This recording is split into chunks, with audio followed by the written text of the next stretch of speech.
Hello guys, स्वागत है आप सभी का मेरे इस नए वीडियो पे। तो आज हम रिडल सॉल्व करने वाले हैं, हिंदी पहेलियाँ, मेहुल के पहेलियाँ। बेचारा मेहुल हमेशा फंस जाता है, अगर आपको पता होगा तो बिना कोई टाइम वेस्ट किए चलिए शुरू करते हैं।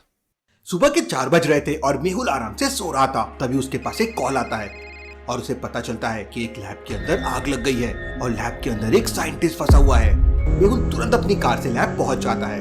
लैब तीसरे फ्लोर पे बनी हुई थी और वहाँ पे बहुत जोरों से आग लगी हुई थी। बिल्डिंग के नीचे एक सिक्योरिटी गार्ड खड़ा हुआ था। मेहुल अच्छा। तुरंत उसके पास जाता है। सर, हम्म। मैंने ही आपको कॉल किया था। मैं इस बिल्डिंग का हम्म। सिक्योरिटी गार्ड हूँ। अंकल, ये आग कैसे लग गई और आप उस वक्त क्या कर रहे थे? सर, हम्म। किसी ने मुझे पानी के साथ नींद की गोली खिला दी, इसलिए मैं सो गया था। इंटरेस्टिंग, वेरी अच्छा। Very interesting. इसका मतलब किसी ने जानबूझकर आग लगाई है। अंकल, इस वक्त लैब के अंदर कौन कौन मौजूद है? सर, इस वक्त लैब के अंदर केवल डॉक्टर मनोहर काम कर रहे हैं, लेकिन वो अभी तक बाहर नहीं आए हैं। उनकी जान खतरे में है, इसलिए मैंने आपको ओ। कॉल लगाया। मेहुल तुरंत बिल्डिंग के तीसरे फ्लोर पे पहुंच जाता है, लेकिन वो लैब के अंदर नहीं जा पाता क्योंकि आग की लपटें बहुत तेज थी। मेहुल को डॉक्टर मनोहर की आवाजें जोर जोर से आने लगती है। डॉक्टर मनोहर, आप कहाँ पर हैं? मैं आपको बचाने आया हूँ। तभी लैब के अंदर से डॉक्टर मनोहर के चिल्लाने की आवाज आती है। बचाओ, बचाओ! मुझे कैसे भी करके लैब के अंदर जाना बहुत होगा। चिल्ला रहा डॉक्टर है। मनोहर की जान खतरे में है। मेहुल को सामने 3 रास्ते दिखाई देते हैं जिससे वो लैब के अंदर जा सकता है। लॉजिकल आदमी क्या बता सकते हैं मेहुल तीनों में से कौन सा रास्ता ले सकता है? सोचिए सोचिए। सी, क्योंकि सी में से थोड़ा आग कम लग रहा है, तो वही। बी तो बिल्कुल नहीं। ध्यान से सी। देखिए, पहले वाले दरवाजे पे आग बिल्कुल बीचों बीच चल रही है। मतलब ना तो मेहुल नीचे से जा सकता है और ना ही ऊपर से जा सकता है। दूसरे हाँ। रास्ते पे आग बहुत ही तेज लग रही है और यस। आग ने पूरे दरवाजे को कवर कर लिया है। लेकिन या। तीसरे दरवाजे को ध्यान से देखिए, आग केवल ऊपर की तरफ है, मतलब नीचे से जाया जा सकता है। मेहुल ओ। के बाजू में एक स्केटबोर्ड पड़ी हुई थी। मेहुल स्केटबोर्ड पे लेट जाता है और तीसरे ओ। दरवाजे के नीचे से लैब के अंदर पहुंच जाता है। वाह लेकिन वाह लैब वाह। के अंदर भयंकर आग लगी हुई थी। यहाँ तो बहुत भयंकर आग लगी हुई है। अगर मैं अंदर गया तो मेरी भी जान खतरे में हो सकती है, लेकिन मुझे कैसे भी करके डॉक्टर को बचाना है। मेहुल लैब के अंदर जाने के लिए जल्दी कोशिश कर कर। रहा था कि तभी अचानक लैब के अंदर धमाके होने लगते हैं। आग केमिकल तक पहुंच चुकी थी तो धमाके बढ़ जाते हैं। मेहुल तेजी से स्केटबोर्ड चलाता है और लैब के बाहर आ जाता है। लैब के अंदर एक के बाद एक धमाके बढ़ते जा रहे थे। वहाँ फायर ब्रिगेड भी बाहर ही आना था तो अंदर क्यों आ गया? जाती है और थोड़ी ही देर में आग बुझा देती है। पता नहीं डॉक्टर मनोहर के साथ क्या हुआ होगा। मेहुल तुरंत लैब के अंदर जाता है, लेकिन सारी लैब जल चुकी थी और डॉक्टर मनोहर की डेथ हो गई थी। मेहुल डॉक्टर मनोहर की डेड बॉडी को अच्छी तरह से चेक करता है, लेकिन उसे कोई सबूत नहीं मिलता। मेरी आंखों के सामने डॉक्टर मनोहर चलकर मर गए, मैं खूनी को बिल्कुल नहीं छोड़ूंगा। थोड़ी देर बाद उस बिल्डिंग का मैनेजर वहां आ जाता है। मैनेजर, मुझे सच सच बताओ, डॉक्टर मनोहर को किसने मारा है? सर, मुझे नहीं पता सर, केवल गिने चुने लोगों को ही पता था कि डॉक्टर मनोहर सुबह सुबह लैब के अंदर आते हैं। Interesting, very very interesting. इसका मतलब खूनी को पता था कि डॉक्टर मनोहर सुबह के 4 बजे लैब के अंदर अपना काम कर रहे होंगे, इसलिए उसने लैब में आग लगा दी।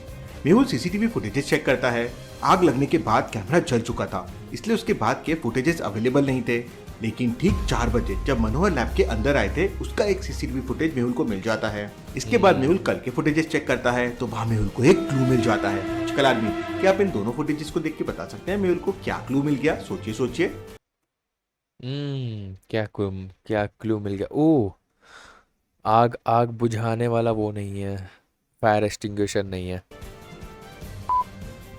राइट साइड में। यस। दोनों फुटेजेस को ध्यान से देखिए। कल रात तक लैब के अंदर दीवार पर एंटी फायर वाला सिलेंडर रखा हुआ था, लेकिन आज सुबह 4 बजे वाले फुटेज में वो नहीं है। इसका मतलब खूनी ने जानबूझकर सिलेंडर हटा दिया ताकि डॉक्टर मनोहर किसी भी तरह आग पर काबू न पा सके। लेकिन डॉक्टर मनोहर ने आग लगने के बाद भागने की कोशिश क्यों नहीं की? वो लैब के अंदर ही क्यों फंस गए? अपने सवालों का जवाब जानने के लिए मेहुल लैब के अंदर तलाशी लेने लगता है। काफी देर तक छानबीन करने के बाद मेहुल समझ जाता है कि आग लगने के बाद डॉक्टर मनोहर लैब से बाहर क्यों नहीं भागा था। लॉजिकल आदमी, क्या आप ध्यान से सारी चीजों को ऑब्जर्व करके ये बता सकते हैं? सोचिए सोचिए। साफ साफ दिख रहा है, चेन, ये कड़ी लगी हुई है और ताला लगा हुआ है, तो इसलिए। यस। ध्यान से देखिए, टेबल के नीचे लोहे की जंजीर और एक ताला पड़ा हुआ है। इसका मतलब खूनी ने जंजीर। डॉक्टर मनोहर का हाथ लॉक कर दिया होगा, इसलिए वो लैब से भाग नहीं पाए। और जब उनकी बॉडी पूरी तरह से जल गई तो लोहे की जंजीर अपने आप बॉडी से अलग हो गई। मेहुल डॉक्टर मनोहर की डेड बॉडी लेकर बिल्डिंग से बाहर आ जाता है और वहाँ के ओके। सिक्योरिटी गार्ड और मैनेजर से कहता है, जब तक केस की छानबीन पूरी नहीं हो जाती बिल्डिंग के अंदर कोई नहीं जाएगा और तुम लोग सब यहीं पे रहोगे। इसके बाद मेहुल मनोहर की डेड बॉडी लेकर संजना की लैब में पहुंच जाता है। सुबह के 6 बज चुके थे। सिक्योरिटी के लिए दरवाजा एक पासवर्ड से लॉक था। इन चारों बटन में मुझे बताओ कौन सी बटन ऑड वन आउट है। ध्यान से सोचना लॉजिकल आर्मी। इनमें से दो चीज़ हो सकता है कि एक तो बाइक, क्योंकि बाकी सब फोर व्हीलर है, वो टू व्हीलर है, या तो फिर कार, क्योंकि वो वाइट है, बाकी सब ब्लू है। वाइट लग रहा है मेरे को, वाइट कार हो सकता है।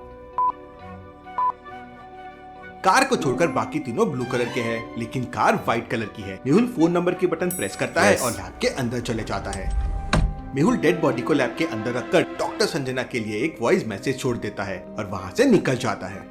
यप।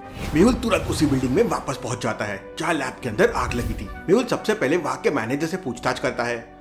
मैनेजर, मुझे सच सच बताओ, क्या डॉक्टर मनोहर का किसी के साथ झगड़ा हुआ था? सर, डॉक्टर मनोहर बहुत ही अच्छे इंसान थे, उनका कभी किसी के साथ झगड़ा नहीं हुआ, लेकिन पिछले 4-5 दिनों से उनका एक दोस्त अक्सर उनसे मिलने आता है। Interesting, very very interesting. मुझे उस आदमी की फोटो चाहिए। इंटरेस्टिंग। मैनेजर अपने लैपटॉप से उस आदमी का फोटो दिखाता है। शाबाश मैनेजर, अब मैं इस आदमी अरे रामलाल का पता लगा लूंगा। मेहुल तुरंत सोनिया को वो फोटो भेज देता है। थोड़ी देर में मेहुल के पास सोनिया का कॉल आ जाता है। वो बताती है कि आदमी का नाम रमेश है। वो एक दूसरे शहर में जाना माना बिजनेसमैन है और उसके पास दवाइयाँ बनाने वाली फैक्ट्रीज भी है। सभी लोग उसे रमेश दादा के नाम से बुलाते हैं। लगता है रमेश दादा से पूछताछ करने के लिए दूसरे शहर जाना ही होगा। मेहुल तुरंत अपनी कार से शहर के लिए निकल पड़ता है। मेहुल के गैस आप भी कमेंट करके बताइए आंसर्स प्लीज। शहर से रमेश दादा के शहर तक जाने के लिए 3 रास्ते थे। पहला रास्ता मेन हाईवे से होकर जाता है, लेकिन रास्ता काफी लंबा है। दूसरा रास्ता एक तालाब के बगल से होकर जाता है। ये सबसे शॉर्टकट रास्ता है, लेकिन तालाब में बहुत सारे क्रोकोडाइल्स रहते हैं जो अक्सर सड़क पे आके बैठ जाते हैं। तीसरा रास्ता जंगल से होकर जाता है, लेकिन इस समय जंगल में बहुत सारे डाकू रहते हैं। लॉजिकल आदमी क्या बता सकते हैं कौन सा रास्ता मेहुल ले सकता है? सोचिए सोचिए। पहला। रिस्क क्यों लेगा? पहला। वैसे तो जंगल वाला रास्ता मेहुल बिल्कुल नहीं लेगा, क्योंकि वहाँ डाकू है और इस समय वो एक दूसरे केस में है। अलग लफड़े में क्यों पड़ना चाहेगा? पहला रास्ता भी गुड है, लेकिन दूसरा रास्ता तो शॉर्टकट है और मेहुल ने इस वक्त स्वेटर पहन रखा है। मतलब बाहर बहुत ठंडी होगी और इतनी ठंडी में सुबह सुबह क्रोकोडाइल तालाब के बाहर नहीं आएंगे, क्योंकि सुबह सुबह तालाब का पानी गर्म रहता है, इसलिए सारे क्रोकोडाइल्स पानी के अंदर होंगे। तो रास्ता बिल्कुल साफ होगा। मेहुल तालाब के बगल वाले रास्ते से दूसरे शहर में पहुंच जाता है। मेहुल दूसरे शहर में जाते ही सबसे पहले रमेश दादा की दवाई वाली फैक्ट्री में पहुंच जाता है। मेहुल फैक्ट्री के बाहर अपनी गाड़ी खड़ी कर देता है और मेरे को लगा तालाब पार करेगा, बट ठीक है। वैसे तो गाड़ी भी था, तो क्रोकोडाइल बाहर भी होता तो कुचल के चले जाता। अपने कपड़े बदल लेता है ताकि कोई उसे पहचान ना सके।